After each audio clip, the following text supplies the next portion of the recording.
Future సిటీలో పెట్టుబడులపై తెలంగాణ ప్రభుత్వం ఫోకస్ పెట్టింది. దావోస్ పర్యటనకు వెళ్లే వేళ సీఎం రేవంత్ రెడ్డి పెట్టుబడులపై సమీక్ష నిర్వహించారు.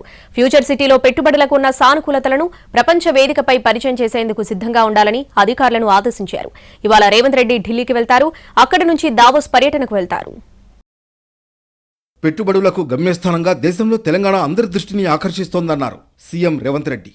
దేశ విదేశాల్లో పేరొందిన కంపెనీలు భారీగా పెట్టుబడులు పెట్టేందుకు తెలంగాణలో అనుకూలమైన వాతావరణం ఉందని అభిప్రాయపడ్డారు. ఫ్యూచర్ సిటీగా ఉన్న హైదరాబాద్లో పెట్టుబడులకు ఉన్న సానుకూలతలను ప్రపంచ వేదికపై పరిచయం చేసేందుకు రెడీగా ఉండాలని అధికారులను సీఎం ఆదేశించారు. తెలంగాణ ప్రభుత్వం అమలు చేస్తున్న పారిశ్రామిక విధానం అందరినీ ఆకర్షిస్తుందని ధీమా వ్యక్తం చేశారు. అధికారంలోకి వచ్చిన తొలి ఏడాదిలోనే కాంగ్రెస్ ప్రభుత్వం అమలు చేసిన పథకాలు, అభివృద్ధి పనులన్నీ తెలంగాణను బలమైన ఆర్థిక వ్యవస్థగా నిలబెట్టాయన్నారు రేవంత్ రెడ్డి. పరిశ్రమల శాఖపై అధికారులతో సీఎం రేవంత్ రెడ్డి సమీక్ష నిర్వహించారు. సుపద గ్రూప్ వారి సంక్రాంతి శుభాకాంక్షలు. వెల్లిమెల కొల్లూరులో 60 ఎకరాలలో అత్యాధునిక సదుపాయాలతో 5 BHK లగ్జరీ విలాస్ కలిగిన ప్రతిష్టాత్మకమైన ప్రాజెక్ట్ గీతిక.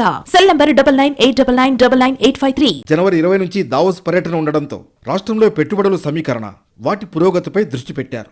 గత ఏడాది ప్రభుత్వంతో ఒప్పందం చేసుకున్న కంపెనీల్లో ఎన్ని కార్యకలాపాలను ప్రారంభించాయి, అవి ఏ దశలో ఉన్నాయని అధికారులను అడిగి తెలుసుకున్నారు.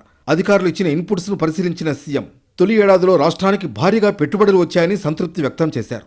గత ఏడాది దావోస్లో జరిగిన వరల్డ్ ఎకనామిక్ ఫోరం సదస్సులో చేసుకున్న ఒప్పందాలతో రాష్ట్రానికి 40,232 కోట్ల పెట్టుబడులు వచ్చాయి. 14 ప్రముఖ కంపెనీలు రాష్ట్రంలో పెట్టుబడులకు ముందుకొచ్చాయి. దాదాపు 18 ప్రాజెక్టులకు ఒప్పందాలు కుదిరాయి. వీటిలో దాదాపు 17 ప్రాజెక్టులు ప్రారంభమయ్యాయని అధికారులు సీఎంకి వివరించారు. 10 ప్రాజెక్టులు వివిధ దశల్లో ఉన్నాయన్నారు. ఈ నెల 16 నుంచి 19 వరకు సింగపూర్, 20 నుంచి 22 వరకు దావోస్లో సీఎం రేవంత్ రెడ్డి పర్యటించనున్నారు. ముఖ్యమంత్రితో పాటు మంత్రి శ్రీధర్ బాబు, పరిశ్రమల శాఖ ఉన్నతాధికారులు ఈ పర్యటనలో ఉంటారు. సింగపూర్లో స్కిల్ యూనివర్సిటీతో ఒప్పందాలతో పాటు ఇతర పెట్టుబడులకు సంబంధించి సంప్రదింపులు జరుపుతారు. దావోస్లో వరల్డ్ ఎకనామిక్ ఫోరం వార్షిక సదస్సులో పాల్గొంటారు.